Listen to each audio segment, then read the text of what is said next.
em que ele dizia, em geral, os investigados são pessoas que fizeram algum tipo de erro.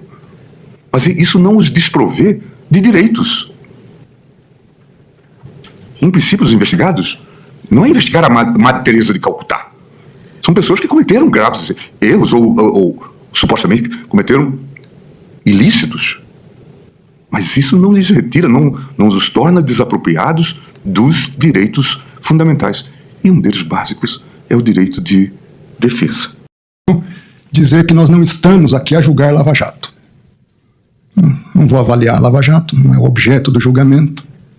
Nós estamos aqui a julgar a maior fraude financeira da história do nosso país, e se não a maior, certamente uma das maiores do mundo, da história. E essa fraude tem algumas peculiaridades. Não é simplesmente um crime do colarinho branco. É mais do que isso. Não são simplesmente atores num gabinete na Faria Lima, nos palácios, que praticaram fraudes e crimes de corrupção, de lavagem de dinheiro, de prejuízos ao sistema financeiro nacional, de dilapidação de um fundo garantidor das poupanças do nosso país. Não. Aqui há contornos de máfia. Há contornos de crime organizado mafioso, de fuzis, de metralhadoras, de armas raspadas, de infiltração no sistema policial. Por isso eu quero, de antemão, agradecer por esse julgamento presencial, que me permite pôr às claras algumas coisas que não estão tão claras, quiçá questões até ocultas. E é interessante porque eu me recordo de uma conversa, ministro Gilmar, com Vossa Excelência, assim que, para ser indicado para o Supremo. Vossa Excelência pontuou que para ser ministro do Supremo é preciso ter coragem. E me lembro do que lhe respondi à ocasião. Não tenho medo da morte, quanto mais de ser ministro de um tribunal. Não tenho medo de combater o crime, aplicando a lei. Não tenho medo de absolver quem é inocente. Não ajo por pressões de mídia e nem busco a mídia. Aliás, a mídia às vezes me critica porque, de certa forma, eu não sou tão acessível. Não tenho grupos de mídia, não dou entrevistas, não busco a ser estrela. Sou um servidor público e com muito orgulho sirvo à justiça há mais de 20 anos, há 25 anos na AGU e no Supremo. E minha única pretensão aqui é aplicar a lei. Vossa Excelência tem razão, não se prende para delação. Seria abjeto fazer isso.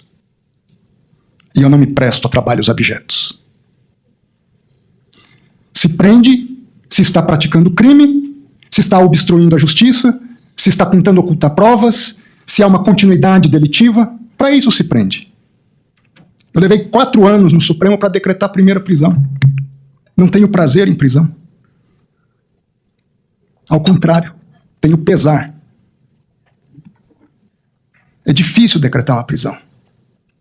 Para quem quer o bem do ser humano, para quem ainda acredita no ser humano, porque de certa forma é uma falência da humanidade em casos específicos.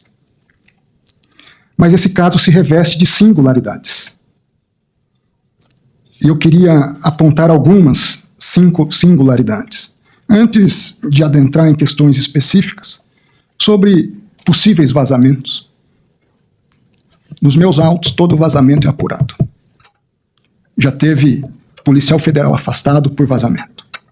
Aliás, segundo me disseram, não sei se é verdade, caso inédito de apuração com resultado. Ao mesmo tempo, quando havia risco de vazamento na CPI, eu imediatamente mandei devolver o material para a Polícia Federal, para evitar vazamentos. Sobre transferências de presos. Eu me lembro, foi um choque para todos nós, a morte do Sr. Felipe Mourão, conhecido como Sicário. Me custou acreditar que fosse um suicídio. Infelizmente eu tive que ver a cena, uma cena dura, doutora Cláudia. Ver um ser humano tirando a própria vida. lamentável, mandamos investigar, ministro Câncio, com a suspeita de que pudesse ter sido uma queima de arquivo, alguma coisa do tipo. Mas todos os indicativos até agora da Polícia Federal indicam que não foi isso, que foi um ato voluntário dele. As razões nós não sabemos ao certo, mas não há um elemento de instigação que tenha sido verificado para a prática de um ato atentatório contra a própria vida. Naquele momento, a Polícia Federal, muito preocupada, entra em contato com o meu gabinete, comigo. Como nós não sabíamos o que se sabia, ministro Cássio, é que havia envolvimento de um crime organizado pesado, uma turma com sicário, com policiais federais infiltrados na organização criminosa, com um grupo de hackers ainda todos desconhecidos. Era com o risco da integridade física de Daniel Elver, cara. E num ato momentâneo, a Polícia Federal pede para que ele vá para um presídio federal porque não se sabia a penetração desse crime organizado todo. Às vezes é uma comida envenenada, às vezes é uma água, e se apaga uma pessoa ou se apaga um arquivo. Tomei a decisão única e exclusivamente para preservá-lo.